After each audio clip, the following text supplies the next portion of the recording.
but let's talk about just this first one that we just put out together. What do those metrics look like? How fast are they coming in, and how are you kind of monitoring that? Yeah, so we monitor the metrics pretty much on an hourly basis, which it's just kind of fun to watch the questions roll in, especially when there's a big launch of a new product, because there's always an uptick in questions, right, from members, especially something like a single sign-on dashboard where it changes the way they log in. We monitor on a daily basis. I think as soon as, like in this case, the ARMLS launch with the new Solid Earth dashboard, as soon as that went live, we had questions coming into Ardi, like the second it went live, which is really fun to watch. But that momentum kind of stayed for like 4 or 5 days. We had, I think in the end, 4,000, 4,500 questions, something like that, over a 2-week period. 3,500 of those questions came in the first 4 days.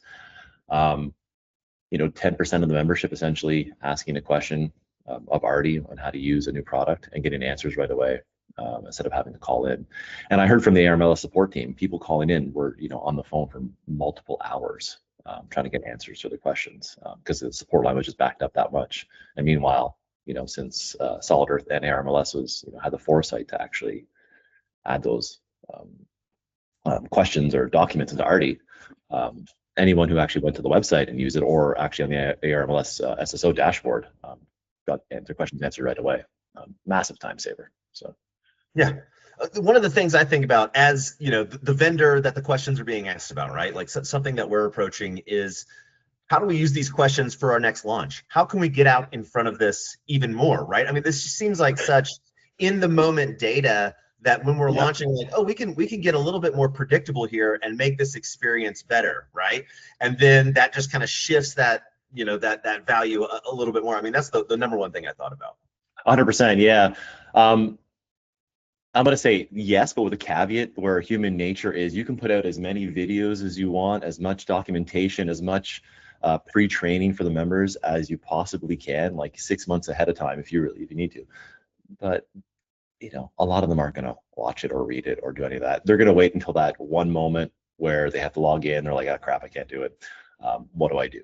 And that's just human nature. Like there's a reason our product even exists, is because agents don't want to go look for documentation, don't want to read documentation. They're very in the moment people, and need their answers right away. They're not going to go search for documentation.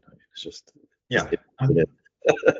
I know that one of the things that we've talked about is passkeys, right? That's one of our the big shift it seems like we're encountering as we're launching with new partners. A lot of questions come in about passkeys, how to create one. And again, I think we have, as a marketing team, as on the sales side, as every side, tried to get in front of that as much as possible. And just like you said, no matter what, at launch, hey, what's a passkey and how do I create this? So thank you very much for fielding those questions for us. Yeah, no worries. I love it, honestly. Partnering with other vendors who actually are willing to share information and have that proactive approach to it is kind of really refreshing, I guess, because we're all working for the same thing in the end, right? We're trying to make our mutual partners, our mutual clients, their lives better, right? That's all it is.